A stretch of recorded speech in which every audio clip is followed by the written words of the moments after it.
Assalamualaikum warahmatullahi wabarakatuh. Selamat berjumpa kembali anak-anakku. Untuk pembelajaran pada kesempatan ini kita masih pada pembelajaran daring ya. Mungkin untuk minggu depan kemungkinan kita PTM lagi, pembelajaran tatap muka lagi. Untuk pembelajaran daring pada kesempatan ini Bapak ingin ya sekedar membahas, mengulas untuk materi yang nantinya akan kita bahas pada waktu pembelajaran tatap muka. Pada materi ini ya kita untuk matematika pada kesempatan ini berkolaborasi dengan sejarah Indonesia, kemudian dengan seni. Untuk proyeknya mungkin akan Bapak rundingkan dengan Bapak Ibu guru yang lain. Bapak Ibu guru sejarah, kemudian Bapak Ibu seni budaya.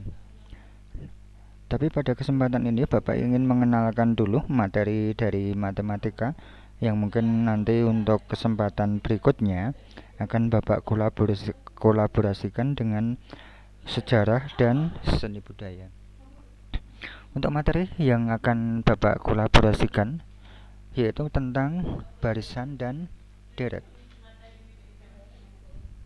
Ini sedemikian rupa Bapak olah ya materi ini ke dalam bentuk PowerPoint. Untuk lebih jelasnya nanti akan Bapak terangkan pada waktu PTM. Bapak susun ya sedemikian rupa.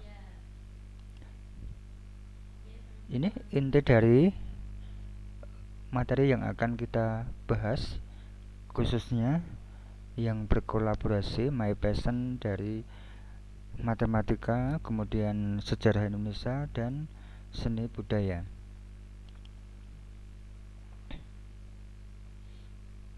Untuk barisan dan deret Bapak bikinkan untuk peta konsepnya seperti ini. Barisan bilangan itu nanti akan terbagi menjadi dua, barisan aritmatika, barisan geometri.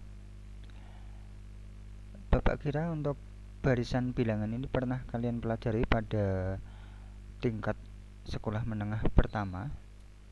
Mungkin di SMK ini akan dibahas lebih lanjut, lebih detail ya. Bapak kembali ke sini, barisan bilangan terbagi menjadi dua. Ada barisan aritmatika dan barisan geometri. Istilah-istilah pada barisan aritmatika itu ada suku awal atau suku pertama, nanti akan disimbolkan dengan huruf U1 atau huruf A kecil. Kemudian ada yang kita sebut sebagai beda, biasanya dilambangkan dengan B kecil. Kemudian ada istilah suku ke N, nanti akan disimbolkan atau dilambangkan dengan UN. Itu istilah pada barisan aritmatika. Pada barisan geometri istilahnya hampir sama seperti pada barisan aritmatika. Itu ada suku awal, ada rasio. Suku awalnya ini kita simbolkan atau kita lambangkan dengan A atau U1, rasio dengan R kecil. Suku ke N sama seperti pada barisan aritmatika, yaitu dengan UN. Setelah kita belajar barisan aritmatika, kita lanjut ke deret aritmatika. Kalau bilangan-bilangan yang tersusun ya berdiri sendiri-sendiri itu kita sebut sebagai barisan. Kemudian kalau bilangan-bilangannya itu kita jumlahkan, itu kita sebut sebagai deret. Kalau ada barisan aritmatika kita jumlahkan, kita sebut sebagai deret aritmatika. Deret itu artinya jumlah. Berarti kalau sekian bilangan kita simbolkan dengan N ya, jumlah N bilangan atau jumlah N suku. Suku itu dalam artian bilangan, jumlah N suku pertama, maka ini kita sebut sebagai deret dari N suku pertama. Lanjut untuk barisan geometri.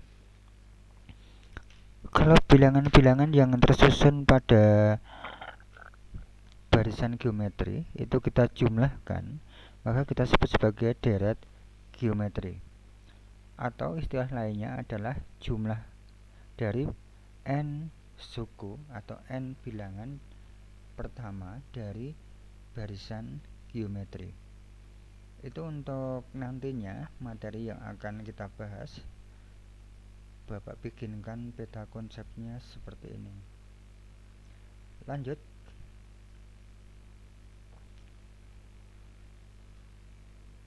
Untuk yang pada barisan dan deret ini ya, kompetensi dasar atau capaian pembelajarannya yang pertama adalah menggeneralisasi pola bilangan dan jumlah pada barisan aritmatika dan geometri.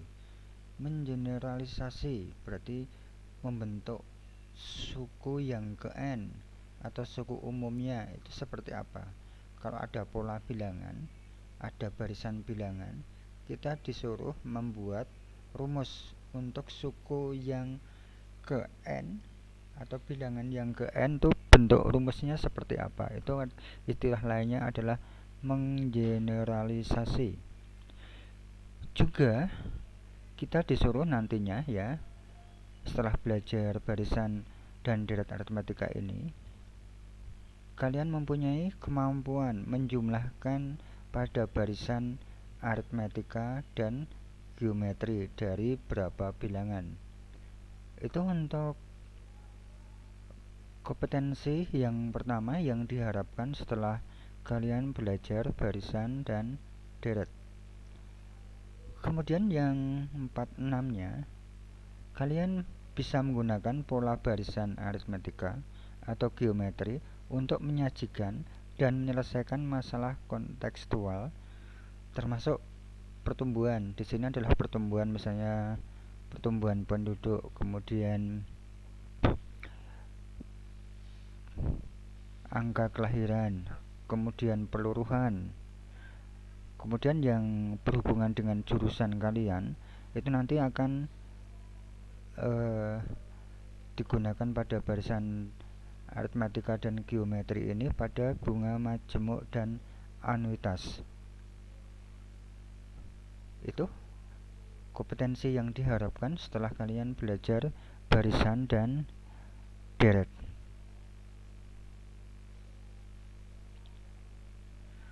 Tujuan pembelajaran ini ya, setelah kalian belajar di pembelajaran ini,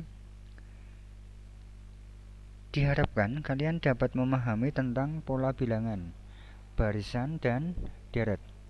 Kemudian kalian bisa menentukan pola suatu barisan bilangan. Yang ketiga, tujuannya bisa menentukan suku ke n.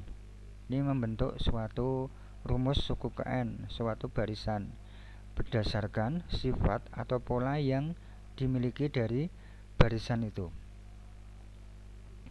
Kemudian yang keempat, menentukan n suku pertama suatu barisan jika rumus suku ke n-nya dari barisan itu diketahui. Kemudian yang kelima, tujuan pembelajaran ini menentukan suku ke n suatu deret berdasarkan sifat atau pola yang dimiliki. Kalau yang nomor 3 itu adalah membentuk rumus suatu barisan, rumus suku ke n dari suatu barisan. Kemudian yang nomor 5 ini kita membentuk rumus dari deret. Yang keenam, menentukan n suku pertama suatu deret jika rumus suku ke n dari deret itu diketahui. Itu tujuan untuk pembelajaran. Mungkin nanti akan Bapak bagi beberapa pembelajaran. Itu untuk pembelajaran yang pertama masih dalam lingkup umum dari barisan bilangan. Nanti yang pembelajaran kedua kita akan mengkhususkan nanti di barisan aritmatika dan barisan geometri. Pembelajaran yang ketiga nanti baru ke deret aritmatika dan deret geometri. Uraian materi ini untuk materi yang umum, penggunaan dari barisan dan deret. Contohnya ini, misalnya ada suatu koloni bakteri